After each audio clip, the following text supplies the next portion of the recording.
Okay, so Marvel's Avengers. It's a game that I have been. Okay, I haven't been defending it so much. Like I tell people when they ask if I should play it, I'll tell them that it has a good campaign. If you're a Marvel fan, you're gonna like it. But everything after that, the end game, the multiplayer stuff, is rough, right? And I've been honest about that. But I still play it. I play it a lot. I bought all the skins. I bought Captain America Endgame skin, the Iron Man Endgame skin, Black Widow, Black Panther. I bought 2 Black Panther skins. That's both $14 or like 1,400 credits each. So I'm not the staunchest defender. I still like the game because I'm a Marvel fan. That's a big problem with this game. Is if you're not invested into the IP, it's not great. It's not a game that you're gonna. If it were a different IP, it's not a game that would have survived up to this point. It would be long dead. And they go ahead and introduce this new. Well, okay, a little bit of history, right? So, at a certain point, they introduced this champion system, which is a good way to kind of extend life. So, once you reach level 150 on your character, you can start accumulating experience points the same way you would do when you're leveling up to get these points to put into a champion system, which is essentially buffs your character, either damage, heroic, or defense, or whatever, crit chance, crit damage, etc. You know, the good stuff. That's a good way to kind of extend the life of the game. Even if you max out your champion level, you don't really have a lot to use it on. They introduced a few new boss battles. They introduced the Monica run, which actually is one of my favorite stages. My favorite like levels to run. They introduced the Omega level threat.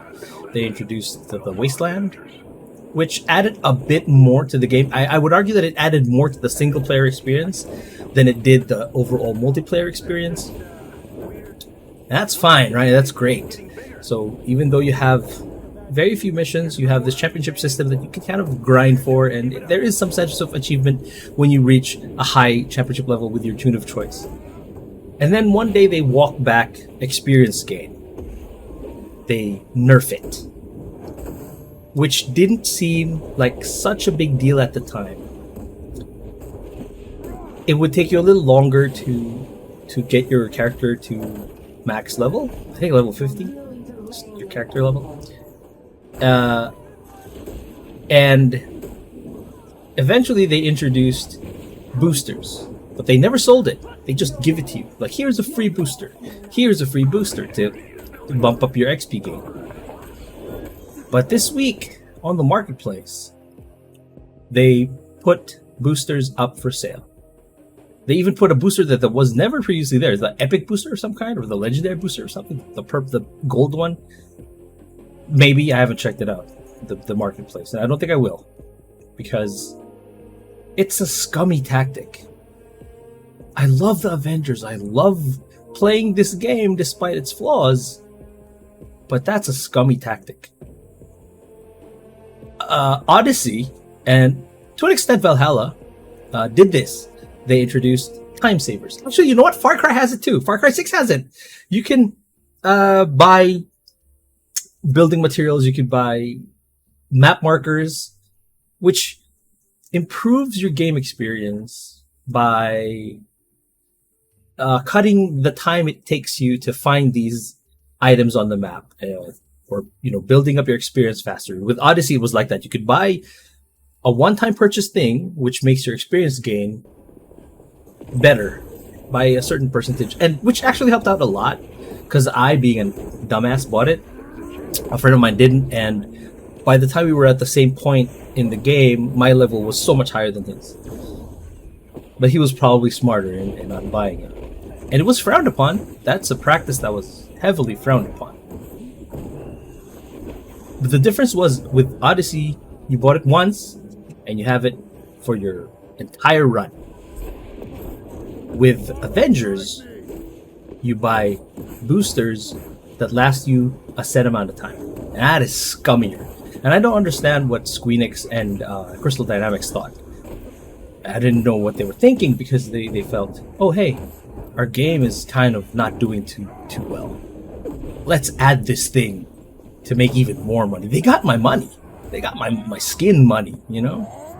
And I'm happy to pay for cosmetics. But this is a kind of a too scummy a tactic for me to kind of go back on. I sent their location to your HUD. I will probably keep off the game for a while until the next character comes in, because I feel like my most enjoyed moments are when a new character comes in and there's like a few missions that you get to play a single player campaign. Honestly, they should have kept this game a single player campaign, much like Guardians of the Galaxy is going to be. And then if they wanted to add characters, charge for the character.